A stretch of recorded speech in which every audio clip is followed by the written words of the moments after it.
ನೋಡಿ, ನಾನು ಒಂದು ವರ್ಷನ ಹೇಳಕ್ ಹೋದೆ. ಏನಂತಂದ್ರೆ, ದರ್ಶನ್ ಕೊಲೆ ಮಾಡಿದಾನೆ ಅಂತ ಒಂದು ಮಟ್ಟಿಗಿನ ಇನ್ವೆಸ್ಟಿಗೇಷನ್ ಹೇಳ್ತಾ ಇದೆ, ಪೊಲೀಸ್ ಇನ್ವೆಸ್ಟಿಗೇಷನ್, ದಾಖಲೆಗಳು, ಎವಿಡೆನ್ಸ್ ಹೇಳ್ತಾ ಇದೆ. ನನ್ನ ಪ್ರಕಾರ ದೀಪಕ್ ಮರ್ಡರ್ ಮಾಡಿದಾನೆ, ಮಾಡಿಸಿದ್ದು ಮುನಿ. ಈ ವರ್ಷನೂ ಇದೆ. ಇದಕ್ಕೆ ಬೇಕಾದಂತ ದಾಖಲೆಗಳು, ತನಿಖೆಗಳು ಕೂಡ ಆಗಿದೆ.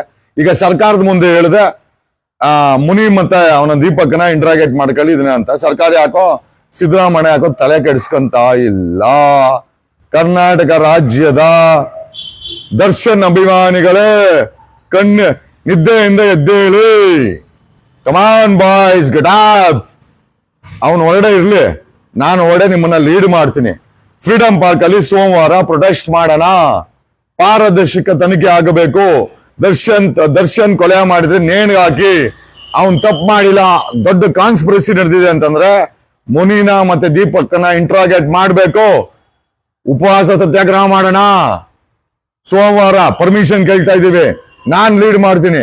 ಅವನು ಹೊರಡೆ ಇರ್ಲಿ, ಯಾರೋ ನಮ್ ದರ್ಶನ ಹೊರಡೆ ಇರ್ಲಿ. ಅವ್ನ್ ತಪ್ಪು ಮಾಡಿದ್ರೆ ಶಿಕ್ಷೆ ಕೊಡ್ಲಿ ಕೋರ್ಟ್ ಅವನ್ಗೆ. ಅವ್ನ್ ತಪ್ಪು ಮಾಡಿಲ್ಲ.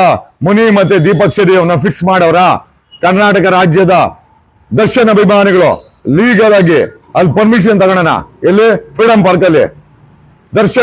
ದರ್ಶನ್ ಬಗ್ಗೆ ತನಿಖೆ ಆಗ್ಬೇಕು. ಆಮೇಲೆ ಆ ತನಿಖೆ ಪಾರದರ್ಶಕತೆ ಇರ್ಬೇಕು. ಬೇಕಾದ್ರೆ ರಿಟೈರ್ಡ್ ಹೈಕೋರ್ಟ್ ಜಡ್ಜ್ ಹಾಕಿ ಬೇಕಾದ್ರೆ ಸರ್ಕಾರ ತನಿಖೆ ಮಾಡಿಸ್ಲಿ, ಮಾನಿಟರ್ ಮಾಡಿಸ್ಲಿ, ನಮ್ಗೇನ್ ಸಮಸ್ಯೆ ಇಲ್ಲ. ದರ್ಶನ್ ತಪ್ಪು ಮಾಡಿದ್ಯಾ, ನೇಣಿಗೆ ಹಾಕಿ. ತಪ್ಪು ಮಾಡಿಲ್ಲ, ರಿಲೀಸ್ಗೆ ನಾವು ಸತ್ಯಾಗ್ರಹ ಮಾಡೋಣ.